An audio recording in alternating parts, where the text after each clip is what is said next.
Good evening. It is now 6 p.m. and welcome to the 3/16/2026 Community Development Committee meeting. I am the Chair, Lewis Washington. Today's meeting is being recorded and will be available on the city's website. Thank you for joining us. We'll do a quick roll call, starting with Councilmember Murphy, Councilmember Johnson. Here. City Attorney, Mrs. Burke. We have Mr. Mayor here and for title. Title. Title. Executive assistant. Executive assistant. Solon. Right? Solon or Sol? Solon. Solon. Executive assistant Solon. Okay. And join as a panelist. Okay. So it looks like we're all present, all accounted for. We now move for our first item of regular business, which is to approve the agenda. Any questions on the agenda? Okay, if I don't see any concerns there, then we'll move forward with the agenda as is. Next item is public comment. At this time, we will provide time for residents to provide a public comment. Okay, we do have someone for public comment. All right. Good evening, Council, Mr. Mayor. Just one moment, sir. So I'll explain the ground rules real quickly. It's my first time doing this. I don't think we've ever had a public comment. Caught me by surprise. Impromptu. So the public comment, you'll be limited to 3 minutes, sir. Once we get started, we'll need you to state your first, last name, place of residence.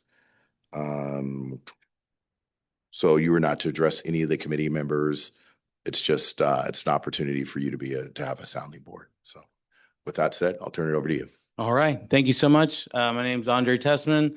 I'm here in my capacity as the chair of the Planning Commission. I'm a resident of Snoqualmie. I live on Silent Creek Avenue, Southeast. Though she didn't pay me to say this, I just want to start off by giving credit where credit is due. Community Development Director Davis has been just an invaluable partner during my tenure on the Planning Commission, and particularly in my current capacity. So I do want to thank her. I want to thank the staff, both former and present. So thank you. Your efforts are appreciated. I come to the committee today to introduce myself again. I think anyone who serves on a commission or an elected capacity, it's a learning journey, right? As with any job or role. And so in the second year, I've come to realize that probably more robust participation on the part of the chair is probably warranted to move the city in the right direction. And so seeing as one of the agenda items was the priorities of this committee, I thought it was appropriate to come today.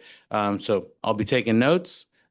We should have a good discussion in Planning Commission following that, but I will be attuned to any key priorities of the committee and the council at large. So thank you for your time. I appreciate it. Thank you for your active engagement, sir. We appreciate it. Okay. Okay, moving forward, we now move to our next agenda item, which is approval of the minutes dated.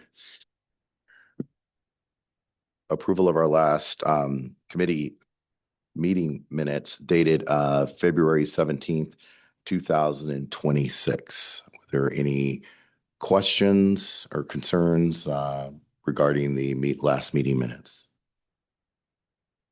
Okay.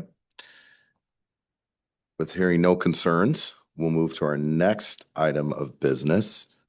So next on the agenda, we have discussion items, and we'll start out with discussion item number 1, which is department structure, staffing update. And at this point in time, I would like to turn over the meeting to Director Davis. Thank you so much, Chair Washington, and good evening, committee council members.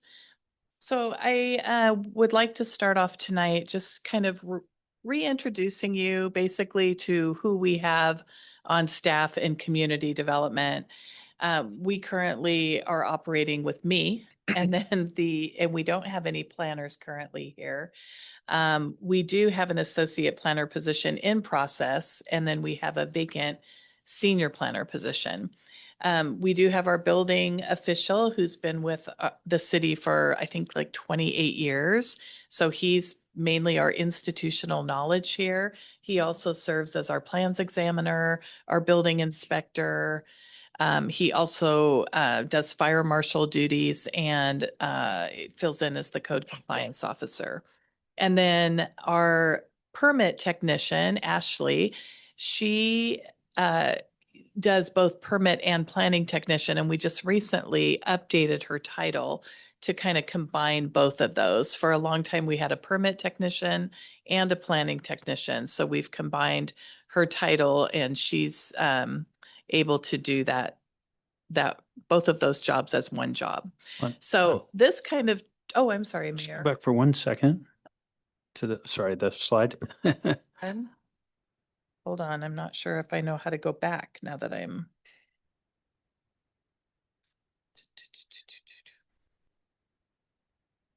Sorry. There we go. So I just want to let the committee know. So as you recall, the council had a lot of discussion about the staffing in this department late last year when you were doing the mid-biennium review. What the council approved at that time, help me with this, was the senior planner position, a planning technician position, and a permit tech position, and then a building official. So what has happened since then is the planning technician and permit technician were combined into one. There's a process behind that. That's a represented position. So we had interactions with the Teamsters to go through that with the employees. So we went through the process of combining those. As Director Davis said, we realized that we really didn't need two jobs there. That was really a job that one person could do. Union agreed, the employee agreed. So we shifted that position to the associate planner position. So you authorized this many positions, but what you authorized had slightly different titles on them. Because it's within the same department, you've authorized the mayor to redeploy those positions with some limitations on budget too. We can't create any ongoing budget, significant increased budget, ongoing budget commitment. This change that you see here meets all the rules that you've laid out. So that's what's happened. So this is both to let you know how we're currently configured and which positions are still vacant that we're trying to fill. But I just wanted to be very sure that you were aware what we've done to get this particular configuration of positions within the authorization you've given for positions and for budget. Councilmember Johnson. What I recall being the council's discussion on retaining that position was that there had been a request to remove one of the positions that had been in community development, and that there was a motion to retain that position. But I think that the discussion that I recall wasn't so much around the exact role of that position, but it was more around the fear of losing heads from the community development department. So I think that the department seeing what is the need within the department with what council was approving for FTEs makes sense to me. Please, Mr. Mayor. So if I could, I just wanted to be absolutely sure. So that is my understanding as well. But I wanted to be absolutely sure that we were being transparent with you about what we've done and make sure that you didn't have any concerns about that. So that's why I just wanted to slow down for a moment here and be absolutely clear with you about where we stand. And then just not to be lost here is both of those positions at the bottom are vacant right now. We've done interviewing for one. I believe we've got an offer out. We'll see how that goes. And we're about to begin interviewing for the other. But as of today, we have one planner and she's sitting right in front of you along with all the other things that are on her plate as CD director. So just want to be sure you're aware.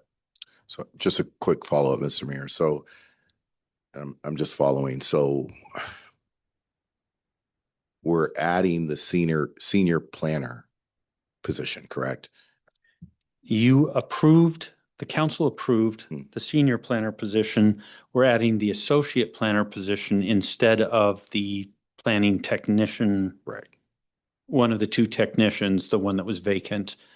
We're not going to fill that, and instead we combined it. Correct. Okay. So now I understand. So given the nature of the two positions and salary differences, if I can say, obviously that's not something we're going to deal with here, at the council at large, but is there a plan to come to the council for budgetary for the associate planner? Note what you're seeing on the screen is within the budget that you've authorized. Okay. So we don't need any additional Okay. positions, and we don't need any additional budget to do this. Okay. I'm hinting that this may not be the last thing we come and talk to you about. Okay. Yep. But as of now, this is what we're pursuing, filling those two positions, and it is within what you've authorized for budget and positions. Understood. Thank you.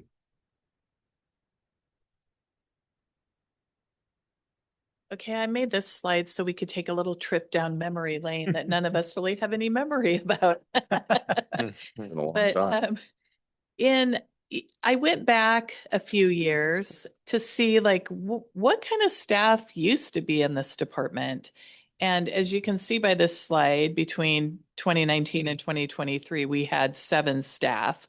And that included 2 senior planners, an associate planner, a planning tech on the planning side. And then the building official, we had a separate building inspector because we were still pretty busy building the ridge out. So that did necessitate, I think, having a separate building inspector to make all those inspections. And then a permit technician. So the permit technician primarily supported the building division, and the planning technician primarily supported the planning division within the department. Somewhere along the line after 2022, 2023, we became more of what's known as a consultant city. So the community development director, by then we had lost many of the staff, and at the time we were contracting out all of the planning work with various consultants. That was also during the time that I think we were working on the comprehensive plan. And so we had various consultants coming in and taking pieces of the comp plan to try to do that work, in addition to hiring a consultant that did a lot of our planning work. That was Andrew Levins, I believe, with I'm drawing a blank of where he's with at the moment, but he was the primary planner that was working here on projects. And then that brings us to 2025. When I became the director, we had these 2 vacant positions. The building official, as I mentioned, is doing the plans examining and the building inspections, fire marshal work, and code enforcement. And then we combined the permit and planning technician because those were essentially both part-time jobs, after we kind of slowed down a little bit with all of the building that was up on the ridge, that became more manageable to just have one person do that. So Ashley, our current planning and permit technician, is just handling any type of permit that comes across the counter, whether it's a building permit or a planning permit. So that just kind of gives you an idea of what the structure looks like now and kind of where we came from. So under this org chart, Director Davis, the associate planner will report to the senior planner, and the permit and planning technician will report to the building official. So you'll have 2 direct reports. Is that correct? Yes. Okay. Yes. I think that may shift, just saying when the building official is talking about retiring. Mhm. So it's not to say that wouldn't shift in the future to have the planning and permit technician report directly to me. with that potentially be temporary until we can backfill maybe that building official position. Possibly, yes. And the reason I'm making the distinction is that I think it's a great idea that, some of your time be freed up to look at more strategic things for the city, right? I mean, 4 direct reports is a lot. Yes, I agree. Yeah. Councilmember Murphy? I see on the 2025 to present, no box for consultants or contractors. Are we planning to like just take it all in-house, or we still have various things that will pepper to consultants if we deem that the right thing to do? Mr. Mayor? So if I wish I had the answer for you. We're working our way through it. Right now, I would love to have sufficient staff to form a strategic view for the year. We don't have that. I'm trying to figure out how to get through the month. And the most important thing in the month is to get these 2 positions added so that we create the capacity to then go answer the questions you're asking are exactly the right questions, in my opinion. They're exactly the same questions I have, and we just don't have the answer yet. So what I would commit to you is, as we get a better view on this, we'll keep coming back. You're going to keep hearing this. This is going to be something we're going to talk about, I think, during the year a number of times. At this point, this is how far we've seen. And just to be clear, there was a lot of work to go make sure that we had the funding for the senior planner position. So, that's not something that was just apparent to us. We had to go back and look, because the council rules on this about not creating ongoing commitment that's not within the budget. Numbers had to be run, so, we're methodically going through these analyses. To come up with ultimately the answer is, so for example, we're going to be talking to you about doing the zoning, right? That's going to be a consultant. So there are consultants. You're absolutely right. We just don't have a good solid picture for you about that yet, but it's coming soon as we get a little bit of help for Director Davis. And, our top priority, one of the top priorities is really build out our view of how this is going to work for the year. But right now, this is as best we can see it. Wanted to keep you up to speed on it, make sure that you see where we're going, and let us know if you have any concerns. Councilmember Johnson?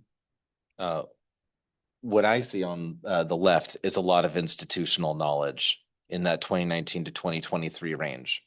And then in the middle, I see a lot less institutional knowledge. And I think that has had an effect on the city. And I'm glad to see us trying to build up some of that base again in the right-hand column. Mr. Mayor? It might be that there's one person at the podium right now that actually remembers that stuff in the left-hand column. Like, I remember all of that, and you're right, the level of institutional knowledge that represented was significant. So it's not just, we can't just bring in these new planners and then we're off to the races. There's a lot of downloading of information, obtaining, researching, getting information. So getting up to speed and really they're going to walk before they run. Just a quick question I would say to Director Davis and Mr. Mayor, kind of looking at the far left and the middle, obviously, the administration during 2023, 2024 decided to go a different way. That's obvious to all of us. Looking at 2025 and present, if you had a crystal ball, would you say that the administration is looking more to bring back that institutional knowledge and kind of fill out the department and maybe ultimately use less of the consultancy piece? Please, Mr. Mayor. Yeah. So, yes, some thoughts on my mind are, one thing that you don't see so far in that right-hand column is economic development. So I think we've got to find resources to commit to that. I think there are tasks that we're going to have to figure out how to do more of. For example, code enforcement.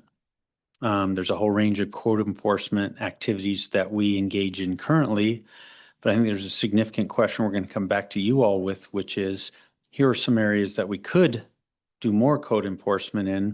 Do you want us to do that? And here's what the resources would take to do that. So that's an example. There are several other areas where we really need to drive out. And then one other thing I wanted to be sure and mention is grant writing. So each of these planner positions, the associate planner and the senior planner, a significant part of the job description, which I think we're going to go over tonight with you at least briefly, includes grant writing. So there's a big opportunity to bring in, and we used to bring in a lot of grants in the community development area. So I'd like us to pursue that as well. So as we kind of drive out, the problem with that is, great, we put that in the job description, but every hour we have them writing a grant is an hour they're not doing planning tasks. So we're just gonna have to work through this and try to really get a good handle on what our trade-offs here, and then bring those to you so you can decide, which way from policy you want us to go. Good. Yeah, thank you, Mr. Mayor. No, I think that's where I was definitely going, making that comment, 2 direct reports instead of 4, because again, it frees up Director Davis to have those broader and deeper relationships with our community partners, and be able to strategically think about things that we need, and if we can bring some of those resources in-house, and kind of customize our approach, right?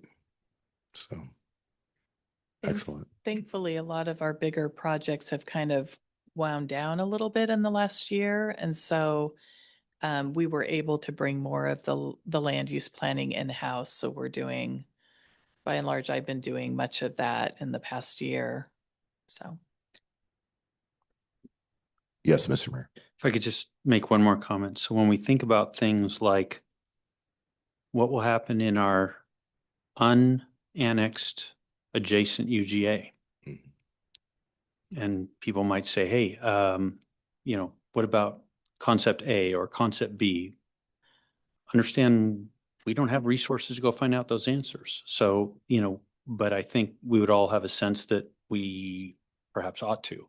So I think, we're all moving in the right direction.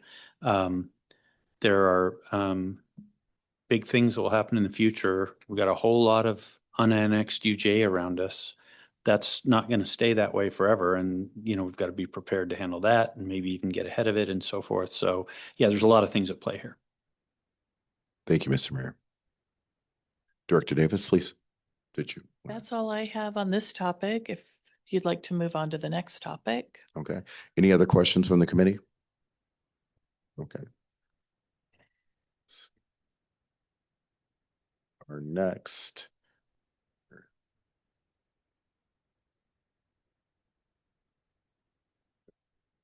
Sorry, lost my screen. Okay, so that brings us to our next discussion item, which is the KC FCD ILA update. And I will turn the meeting over again to Director Davis. Thank you, Chair. And I apologize. That is my bad. I should have spelled that out Oh. for you. That's the King County Flood Control I didn't District. want to say the whole thing. Oh, okay. I didn't. I just wanted to make sure. Like normally I would have spelled that out. And that's on our interlocal agreement that we have with them. So I just wanted to bring this issue to your attention. And this is something that has got me kind of upset because I felt like I dropped a ball a little bit. We had grant funding with the King County Flood Control District to do property acquisitions and home elevations.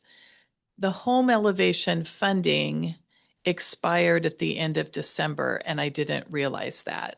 So we had $500,000 in that funding pool, and we were working with one property owner that is currently working to elevate their home. And then we had reached out to another property owner that we were waiting to hear back. But after the flood that we had in December, it became apparent that more and more people were interested in having their homes elevated. And so this grant funding is very important. So because of that, we've been working with King County. This whole home elevation process has been rather interesting because of the staffing that we lost, the institutional knowledge we lost. The permit tech and I went back and we tried to find all of the different home elevation lists, because when people would call in and want to get their home elevated, we would put them on a list. So we found several different lists. We compiled them the best we could, and then we reached out to King County. King County Department of Natural Resources and Parks has a flood basin manager that helps us manage some of these grants for the flood control district. They're not the same entity though. And so she also had a list. So we put our heads together and we compiled now what we're calling the master list. But I need to request renewal of that interlocal agreement. And we're hoping that I didn't realize it expired in a different time period than the other property acquisitions ILA. So that one I believe is like a 3-year term. And this one was only a 1-year term.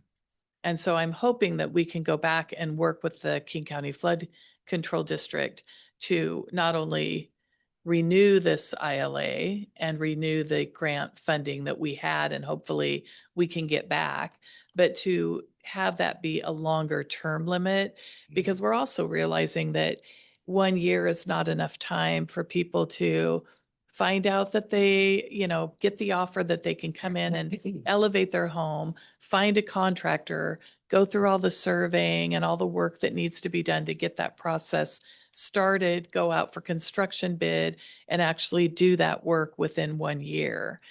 And so when we talked to the flood control district last June, they came in and kind of explained to me this process and what we had. But she said, you're gonna, you've got this amount of money. You need to find 2 people that can spend this money by the end of the year.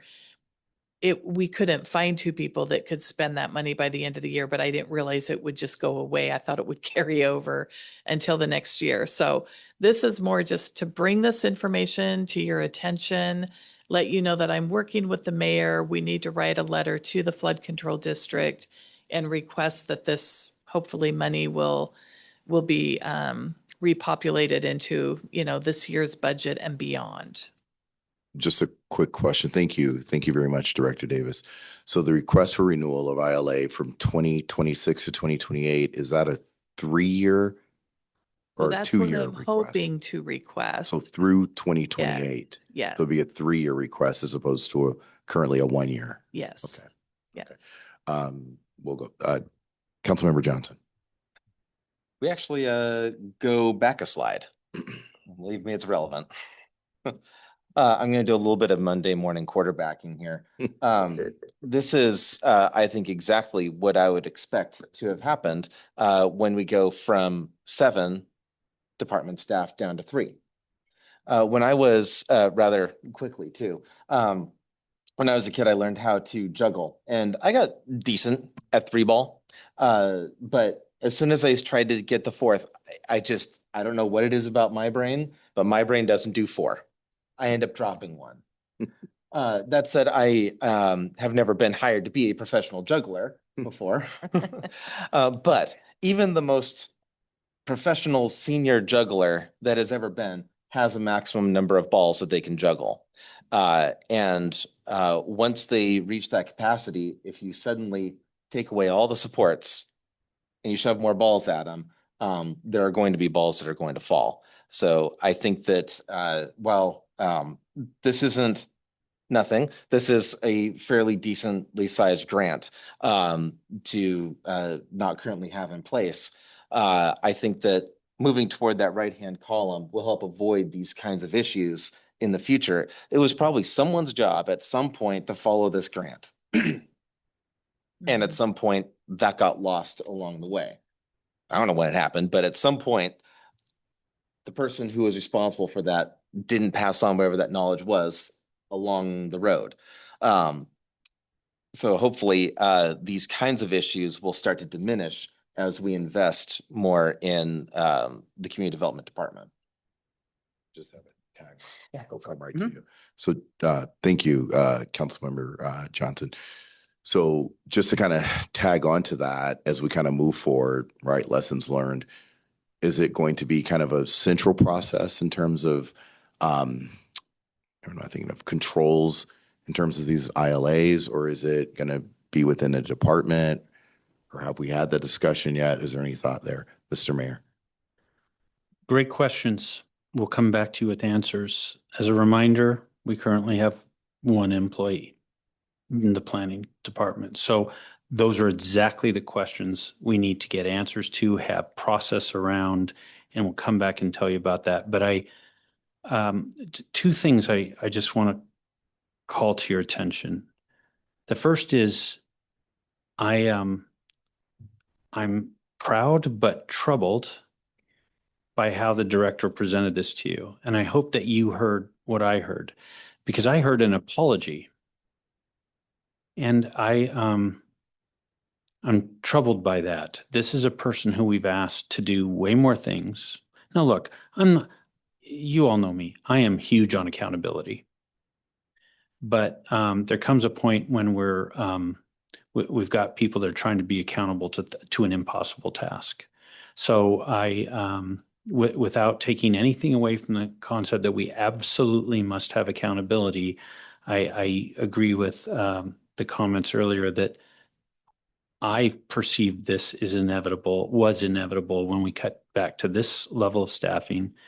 And the second thing I'll say is I don't think this is probably the last thing we're going to discover that is a ball on the ground.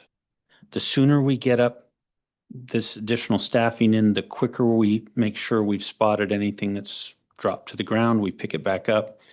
When we understaff a division like this, it doesn't just perhaps save us money on the budget. It means that grants that benefit our residents go away. They don't get applied for, or they get applied for and we don't have the bandwidth to manage them well. So it has very real outcomes to our residents, even if it's not necessarily straight into our city revenues. But the point is, I think we're all focused on outcomes for our residents. And so this is, I just want to make the point, I asked the director to share this with you because I want you to see the level of commitment that's here. An apology for something that frankly, I'm not sure wasn't just inevitable.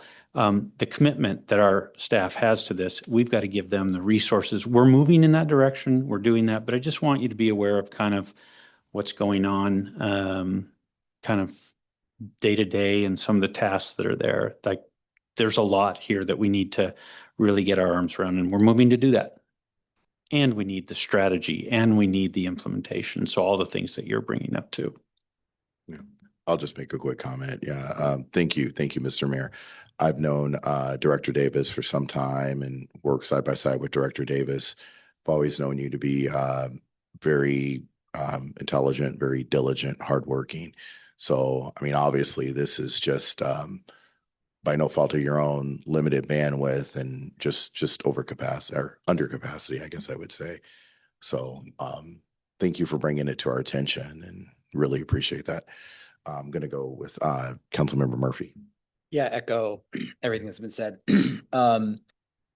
When we're talking about the renewal of I guess the ILA going forward, like, do we have any rudimentary ballpark timeline of when we would expect that process to be taking place and complete? Obviously, bandwidth constraints, understand, but is that by the end of the year, we'll probably be made whole, or halfway through the year? How are we thinking about that? Mr. Mayor. So we're going to move on it very soon. Understand that part of what we're doing is going and saying, okay, we dropped the ball. Can you help us pick it up? So we're not following a defined process that has timelines. This is more of, hey, how can you help us we're going to move as quickly as we can on it. Don't have an answer for that today, but we're going to move quickly to try and restore this. And then as the director said, and move into, okay, now going forward, How do we do that? So as we kind of do that, we'll come back and tell you more in the not too distant future as we kind of get our hands around that, but certainly not a year. We're looking at much sooner. How quickly can we get this up and rolling, especially reinstate what we may have lost and seeing if we can get that to happen. And Chair, just a quick follow-up. Please. And just so I'm understanding, the property acquisition grants, those were unaffected. We're just talking about the home elevation grants. That's my understanding. Okay, great. Councilmember Johnson. Just another thought on these kinds of grants that may have been missed out on. There may be other balls on the ground that we'll discover at some point. When for community development and the types of positions that we're considering adding, I think that it could be a case where for CD, it isn't just strictly an additional expense from the city, but rather it's an investment that actually can bring in some additional revenue that can make things either neutral or even swing the other direction, which is kind of a nice thing to have for this particular set of issues with regard to staffing and yeah. Thank you, Councilmember Johnson. Mr. Mayor. Yeah, if I could, just the kind of city that that's the city that I focus on is about our size.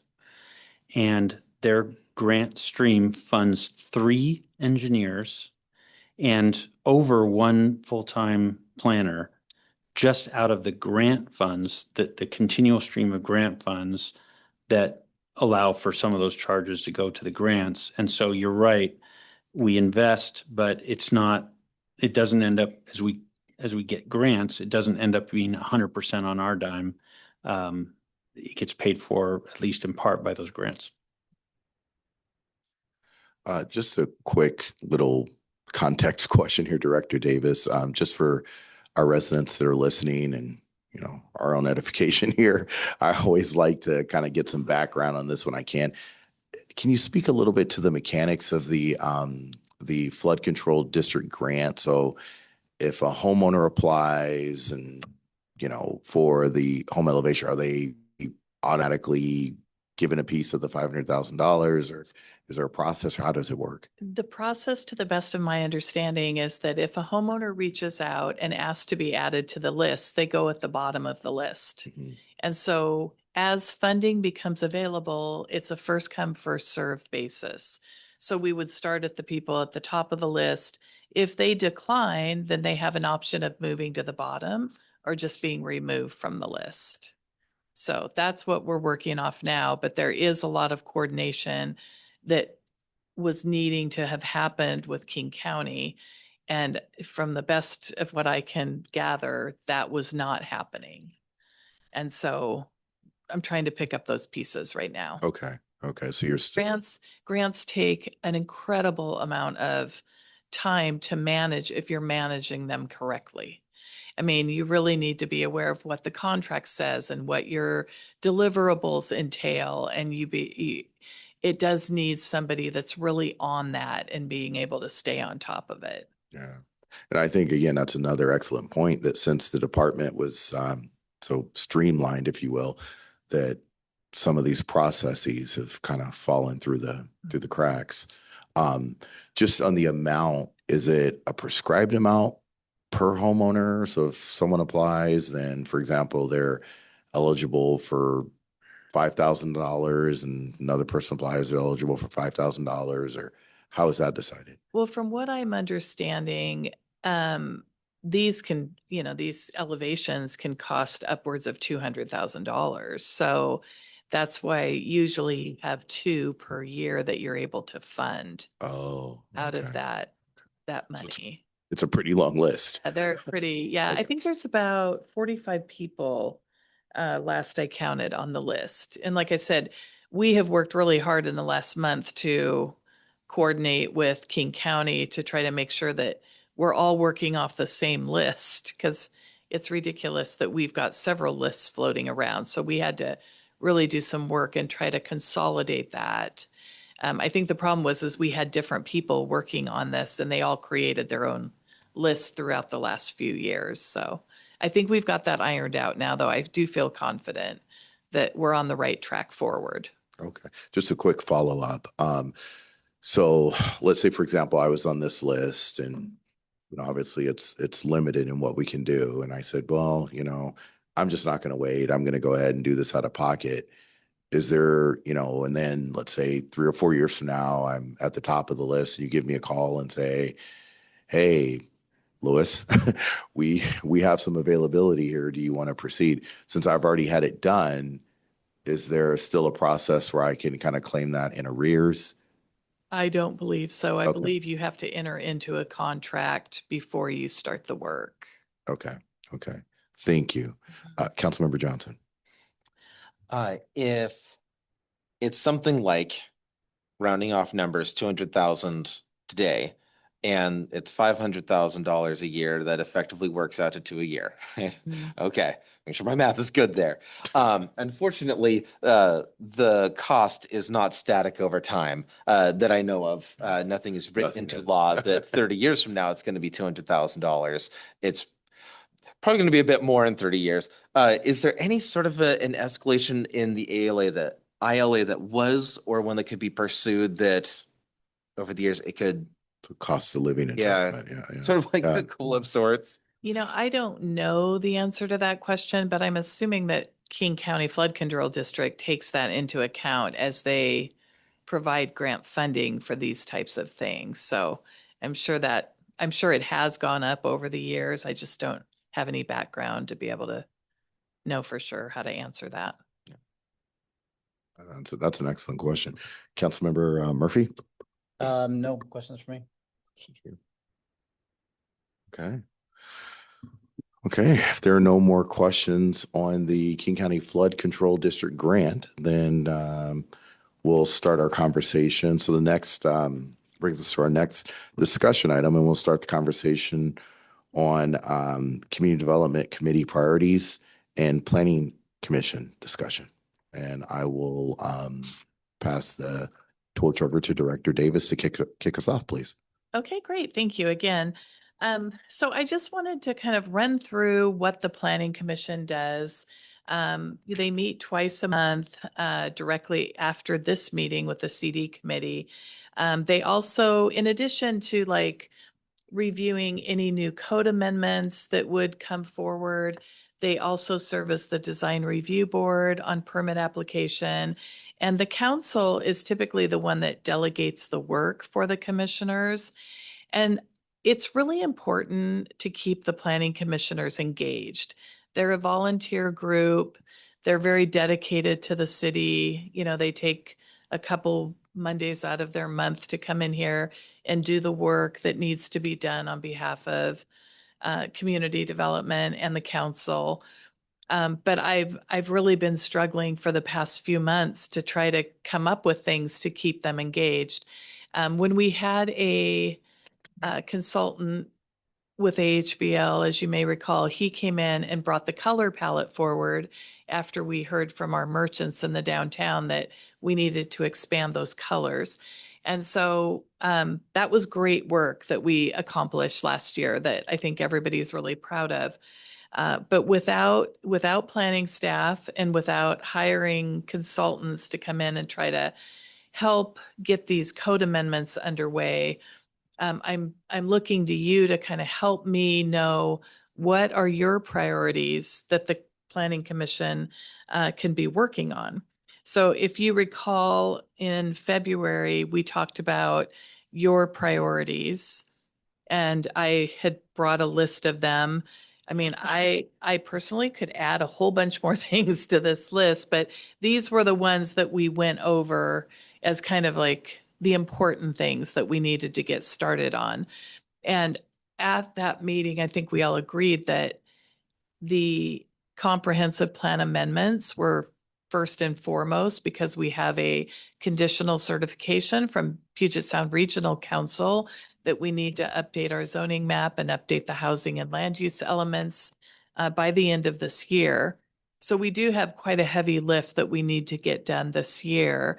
And that all pertains to some of these items directly under there on these bullets, the affordable housing, the incentives to retain or maintain our existing affordable housing that we have, bringing in supportive housing, infill housing.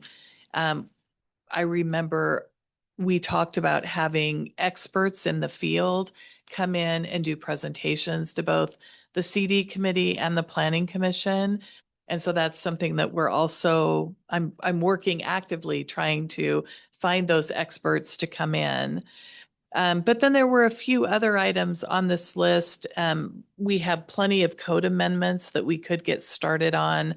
Wireless for one. We started on the historical preservation interlocal agreement with King County last August, July, August, and then we lost our consultant in August, and so we haven't picked that back up yet.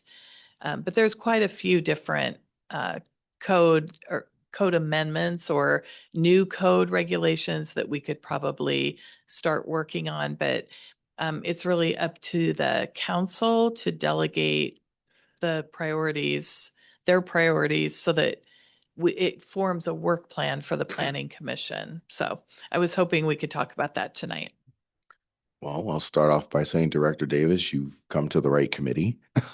To my right and to Yay. my left, I have two diligent gentlemen who started their careers with the city and the planning commission. So I'm going to actually kick it off with Councilmember Murphy. Yeah. So before we give you some of that guidance, I guess I don't. The bottleneck, though, wouldn't it still be consultant time and all the things we talked about at the beginning of the meeting? So I think yes, we can certainly give the list, but to keep the planning commission with the work plan that I think we all know they need, we still have to figure out what consultant is detailed to them or what staff is detailed to them. Because we were working with Andrew quite a bit, and we did great work with him on the planning commission to get those colors done. Yes. He was vital to getting that over the line. So I know I'm asking a question that I'm sure we may not all have the answers to at this time, but I just want to present that reality for everyone before we say, okay, here's the 5 things that we want to do. We still have to have the capacity to work through them. So, Councilmember Johnson. Yeah, it took the words right out of my mouth. I was going to go right there of yeah, I want to do all these, but how do we even do any of them with our current staffing limitations, et cetera. So I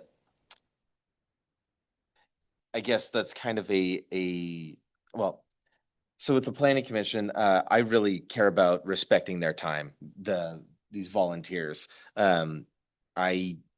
I believe that I've seen in the past at least an event where I didn't feel like that occurred.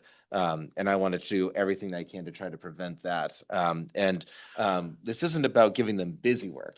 I believe in all of these priorities. So it's not about keeping them engaged in terms of just well, we want to retain them or, yeah. So there's one other thing I just want to mention, and then I just like to hear maybe from the administration so how do we address that issue of the bottleneck in a way that's meaningful to getting stuff to the planning commission?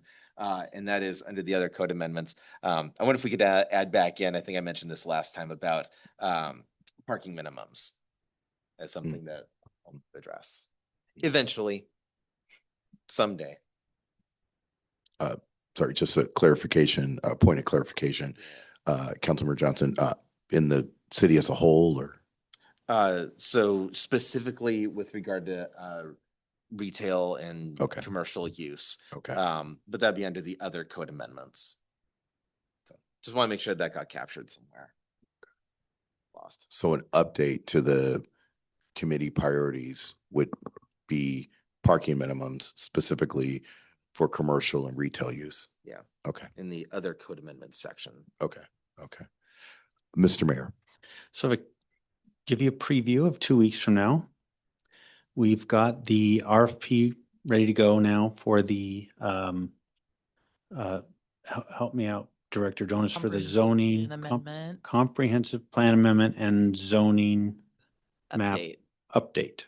So we'll be going over that with you next week. We hoped we might get to it this week, but then we looked in the agenda and realized that the clock would do what it's done. So we'll be back in 2 weeks with that for you. So things are moving along, but To answer your question, yeah, we we have the same question.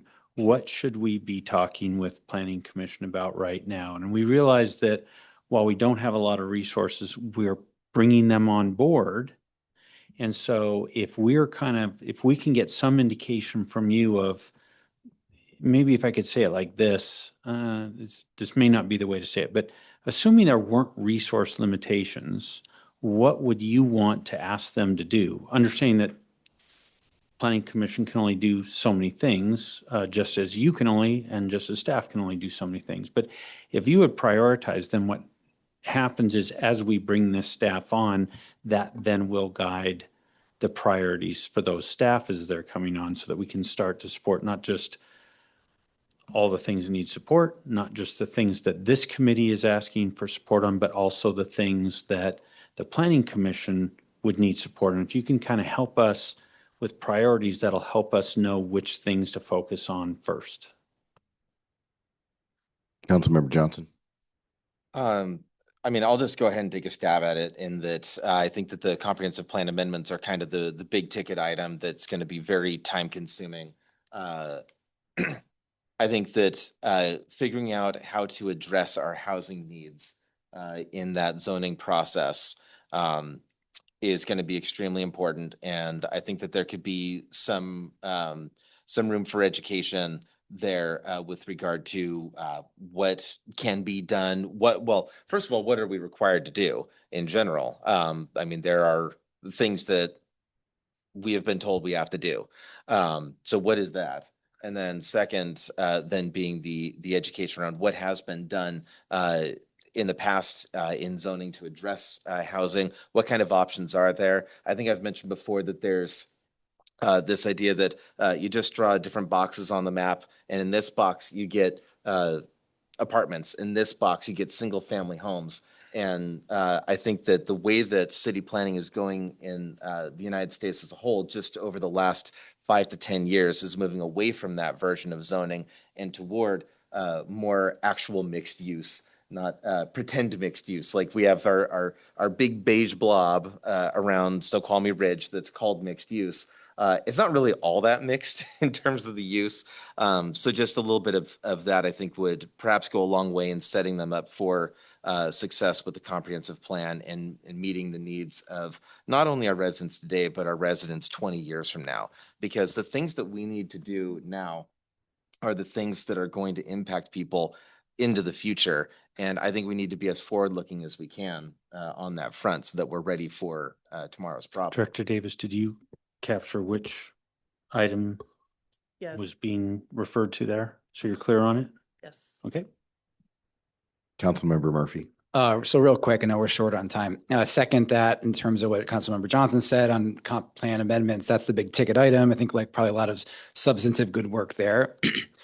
I would also, if we're looking for other subject matter for them to dig into, bringing them into the conversation with housing experts, maybe that's a joint meeting of CD and Planning Commission, or that can be done for both. That would be, I think, that would be something they can sink their teeth into. The last thing I'll say, and I think this probably dovetails to the comp plan amendments and the housing conversation, is UGA expansion and annexation strategy. So I think having a clear point of view as it relates to what we want out of our UGA, I think we're seeing right now the ramifications when if we maybe aren't as strategic and other things may happen to us other than versus us going out and making things happen and having a clear point of view around our city's like wishes for the UGA. So I'll leave it at that. And I'll be really quick because we're up against time. So just a quick, clear point of a question of clarity for the administration. When you mentioned the RFP, is that for the consultancy firm potentially that we would work with for the comprehensive plan? Okay, just want to make sure. Okay, and yeah, I agree with both of my colleagues. I would also put in the affordable housing and workforce housing piece as well. That's something that is a large priority for us here. And so we just need to see put all the options out there. Mr. Mayor. Got it? We got a bunch, that's more than enough. So we will take that forward and to the Planning Commission. I did want to just quickly mention, we have made a request to the PSRC and they've agreed to come speak with us. I've asked for 2 separate conversations. Mm. One, not so Snoqualmie specific, come and talk to us about what are the various tools and things that are being done in pursuing housing, affordable housing. What are kind of all the tools that a council, like a city like us, has available to us? Mhm. We haven't looked at all of those tools. So let's just go through the, if you will, inventory of tools. Mhm. That's a whole presentation. Then we've asked separately, now would you come back and tell us about what has been assigned to Snoqualmie and let us go through that in detail and kind of have back and forth on that. PSRC has agreed to come do those 2 presentations, so we're in the process of getting those scheduled. Just want to let you know. Yeah, no, thank you, Mr. Mayor. I think that's an excellent idea. And yeah, I think that's just, I'll speak for myself. I know that's something that I've been really wanting here on the committee is, what are the tools? What are the different options there? So, Councilmember Johnson. Yeah, my last comment would be then that I think it's kind of a 1-2 would be the comprehensive plan amendments. But I think that what I was trying to say earlier is I think that some education around some of the things related to land use, housing, especially more than others at the moment, would be kind of number 1, and then number 2 would be the UGA. So I think kind of that order of priority, and then the rest will come later. Yeah. So just to clarify, Director Davis, are you good with that list? Yes, I'm kind of lumping the first 2 bullets as the number 1 priority to do the comprehensive plan and update the zoning map. Bring in more speakers around the affordable housing to address the requirements, talk more about the affordable workforce housing components, possibly have a joint meeting. And then as a third component, look at our UGA area and how we foresee expanding into that area. Okay. Excellent. Excellent. Any other questions from committee members? Okay. Anything else from administration? Excellent meeting. There being no further business to come before this committee, I will entertain a motion to adjourn. So moved. Okay. It is 6:59 and we are adjourned.